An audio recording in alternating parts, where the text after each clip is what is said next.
Hər birini salamlayıram əziz izləyicilər və sizi yeni videomda xoş gördük.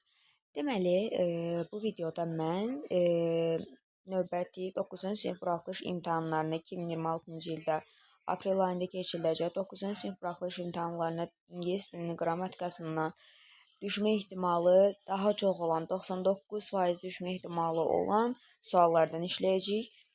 Hansı ki mən bunları o birinci sinif buraxılış imtahanına, test toplusuna və sınaqlarda olan suallardan götürmüşəm və bu suallar həmçinin biraz daha çətin formalardır və başlayaq sualları işləmək. Onu da qeyd edim ki, bura mən salmışam mövzular isim, daha sonra kəmiyyət bildirən sözlər, yəni quantifiers, daha sonra article və sifət mövzusundan bəzi suallar salmışam və baxaq sualların izahına. İlk öncə siz videonu dayandırıb sualın cavabını tapmağa çalışın. Tapdıqdan sonra isə videonu açın və həm izahı öyrənmiş olun, həm də düzgün cavabınızı tapdığınıza əmin olun. Başlayaq birinci sualdan. Sualımız choose a correct variant, düzgün variantı seçmək və baxırıq birinci variantdan. Birinci variantda verib bizə isim olaraq advice. Advice bilirik ki, sayılmayan isimdir və sayılmayan isimlərdə adından məlum olduğu kimi sayıla bilmədiyi üçün heç bir sayıla işlənə bilməz. Yəni birincini çıxırıq. To advice ola bilməz. İki məsləhət deyə bilmərik. Daha sonra ikincidə baxırıq, heç bir səhv gözümüzə dəymir. Üçüncüdə də yenə elə. Dördüncüyə gəlirik. Belə ki, onu qeyd edim ki, oflu birləşmələrdə əsas hissə ofdan əvvəldir. Yəni, dördüncüdə ofdan əvvəl bar olan hissə əsas hissədir. Yəni, burada baxırıq ki, kəmiyyət bildirən söz olaraq several verib. Several sayılan cəm isimlərlə işlənən kəmiyyət bildirən sözdür. Və həmin o several'la işlənən cəm isim həmişə cəmdə olmalıdır. Yəni, burada bar sözü cəmlənməlidir və cəmlənməyib deyə o səhvdir. Daha sonra beşincidə də yenə eyni qayda ilə FU-dan sonra sayılan cəm isim gəlir. Yalnız bar sözünü cəmləmədiyi üçün beşinci sualımız da cavabımız da səhvdir. 1, 4, 5-ci variantlar gedəcək. Qalacaq A variantı 2, 3. Baxaq, spoon, dən sonra sayılan tək isim gəlməlidir. Doğrudur. Appear, dən sonra yenə sayılan tək isim gəlməlidir. Bu da doğrudur.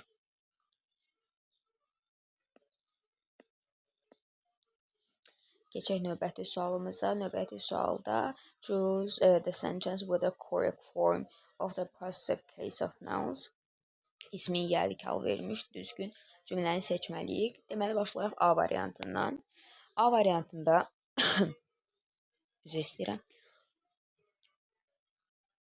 A variantında baxırıq ki, apostrof S-dən sonra qot gəlib və bilirik ki, apostrof S-dən sonra qot gələrsə, deməli bu yəlik hal deyil.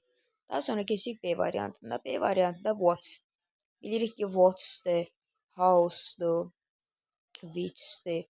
Bu ifadələrin heç biri yəlik hal deyil. Ona görə B variantında çıxacaq. C variantında tomorrow's meeting, sabahın meetingi. Bunu saxlayaq. Keçək D variantına. D variantda apostrof S-dən sonra changed gəlir. Və change feildir. Və demişik ki, apostrof S-dən sonra bir feil gələrsə, bu yəlik hal deyil. Və digər tərəfə də baxırıq, heç bir feil yoxdur. Ona görə bu yəlik hal olmayacaq. Keçək Y variantında da. Y variantında da demişik ki, apostrof S-dən sonra no, not gələrsə, bu yəlik hal deyil.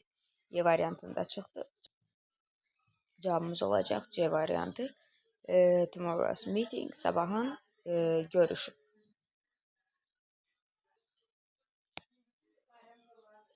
Keçək növbəti suala. Növbəti sualda baxaq nöqtələrdən sonraya. Nöqtələrdən sonra information, informasiyadır və bilirik ki, sayılmayan isimdir və ona görə sayılmayan isim olduğu üçün bununla dördüncü varianta baxın, good.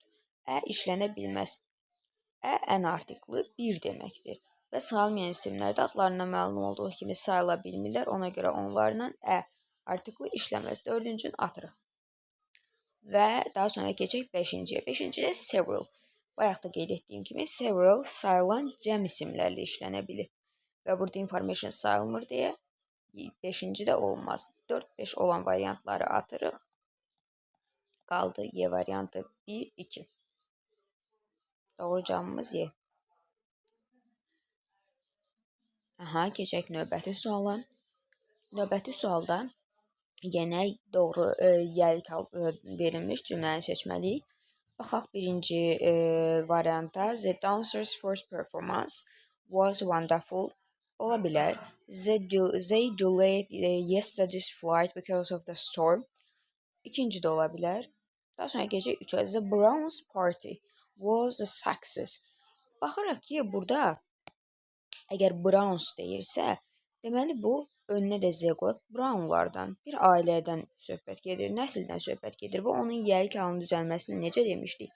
S apostrofla düzəlməlidir. Yəni sadəcə apostrofla belə deyək. Ona görə 3-cü səhvdir. 4-cüyə baxaq. 4-cüdə a few minutes. Burada a few-dan sonra dəqiqə sözünü cəmləməliydik. Çünki a few sayılan cəm isimlərlə işlənir. 4-cünü də atacağıq. 3 və 4 olan variantları atdıqda qalır Y variantı. Y variantı doğru cavab. Aha, davam edə article testlərimizlə. Baxaq yenə 36-cı suala.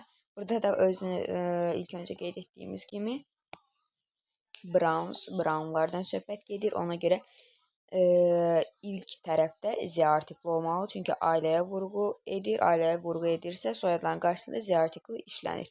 Olmayan variantları B ilə Y-ni atırıq. Daha sonra ikinci tərəfdə Madrid. Madrid şəhər adıdır və şəhər adları ilə də demişik ki, artikl işlənməz. İkinci tərəfdə artikl olan variantları da atırıq. Doğru cavab C variantı olur. Növbəti 37-ci suala keçək. Bu da artiklına bağlı olan sualdır. İlk tərəfdə Caspian Sea. Caspian Sea nədir? Xəzər dənizi. Və demişik ki, su hövzələri ilə həmişə Z artikli işlənər, istisna olaraq göllərdə lake sözü görürüksə, göl adlarının qarşısında işlətmirik. Yəni, D variantını atırıq, C variantını atırıq. Digər variantlar qalır. 2C və world. World nədir? Dünya və onu da qeyd etmişik ki, vahid olan isimlərin qarşısında Z artikli işlənir. Burada world daxil, the world, the earth, the sun, daha sonra bizim cəhətlərimiz north, the east, the west, the south, bunlar daxil edir. İkinci tərəfdə də bizə olan variantı götürürük. Qaldı Y. Doğru cavabımız Y. Aha, davam edək 61-ci sualla. 61-ci sual yenə artikeldir və onu qeyd edim ki, artikelda ən xırda məqam ondan ibarətdir ki, və mən əminəm ki, artikla aid qeydlərin hər birini uşaqlar öyrənib yazırlar. O heç. Səhvlər nə harda olur? Onu beyninizə həkk eləməlisiniz ki, əgər sayılan təqsim görürüksə, mütləq artikl işlənməlidir. Üzr istəyirəm. Deməli, baxaq 61-ci suala. Burada petrol station. Burada əsas söz stationdır, yəni stansiya və görürük ki, sayılan tək isim var. Benzinə baxıb sayılmayan isimdir demirik buna. Station, stansiya sayılan tək isimdir və burada mütləq artikl olmalıdır və birinci tərəfdə artikl olmayan variantları atırıq. C variantı getdi. Baxaq ikinci tərəfə. İkinci tərəfdə left. Left nədir? Sol. Solda deyəndə soldur, sağdır. Bunlarla da həmişə Z artikli işlədirik. Və ikinci tərəfdə də Z artikli olan variantımız Y variantı. Doğru cavab Y variantı. Davam edək 72-ci sualına. 72-ci sualda da yenə düzgün artikli yerinə qoymaqdır. Burada bir şey deyim. Ən artikllarının işlədilmə məqamında əsas ondan ibarətdir ki, yəni sayılan təksimlə nə işlədirsinizsə, səslənməyə fikir vermək lazımdır. Bilirik ki, artiklı samitlə başlayan sözlərlə işlənir. Samit, ən, sait. Amma səslənməyə fikir vermək lazımdır. Yəni bizim birinci tərəfimizdə honest yazıla bilər. Amma biz burada H ilə başlayır deyə işlədə bilmərik. Onun oxunuşu honestdir. Honest. və mən də olduğuna görə burada bilirik ki, mütləq artikl işlətməliyi sayılan tək isim var. Yəni o nəsdirsə, biz burada ə artiklını işlədə bilmərik. Ən honest işlətməliyik. Çünki saytla başlamış olur. Daha sonra keçək ikinci tərəfə və D variantında ataq. Çünki birinci tərəfdə sayılan tək isim var və mütləq, yəni mən sözü, kişi sözü, yəni mütləq artikl işlənməlidir. Qaldı A, C, E variantı. İkinci tərəfdə truth, doğru sözü var və bu sözdə bilirik ki, həmişə Z artiklı ilə işlənir. Ona görə ikinci tərəfdə Z artiklı olan A variantı doğru cavab. Son iki sualımıza baxaq. Bu sifətə aid olan sualdır və son illər demək olar ki, ən çox işlənən suallardan biridir. Deməli, baxaq 47-ci suala. 47-ci sualda düzgün cavabı seçməyimizi istəyir. Yenə variantlara baxaq. Görürük, burada enough var. Enough-a aid qeydi bilirdik ki, enough isimdən əvvəl, sifətdən isə sonra işlənir. Birinci tərəfdə nöqtələr sifətdən əvvəldir. Nöqtələr sifətdən əvvəl olduğu üçün, yəni birinci tərəfdə enough işlənə bilməz. Bu variant gedəcək. Daha sonra baxın comfortable. Comfortable adi dərəcədə sifətdir də görürük. Heç bir şəkilçisi önündə sözü yoxdur.